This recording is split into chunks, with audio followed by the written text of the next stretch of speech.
avec Laura Cambo. Bonjour Laura. Bonjour Philomène. Nous parlons d'abord du Royaume-Uni. Le gouvernement travailliste a annoncé hier son premier budget.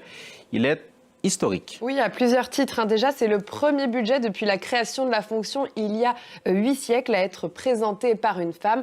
Rachel Reeves, première chancelière de l'échiquier, ministre des Finances au Royaume-Uni.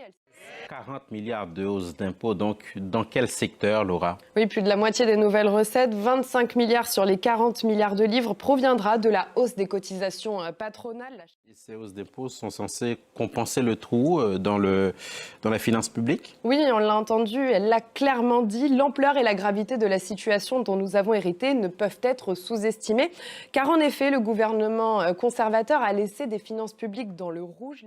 La ministre britannique des Finances veut combler le déficit, on l'a compris, mais elle veut aussi investir dans des services publics à bout de souffle. Oui, elle promet une hausse de 100 milliards de livres de dépenses sur 5 ans.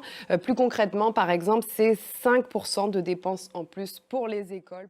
Qu'en pensent les Britanniques? Oui, c'est intéressant de se poser la question, car les travaillistes et le Premier ministre Keir Starmer ont vu leur cote de popularité s'effondrer en quelques semaines.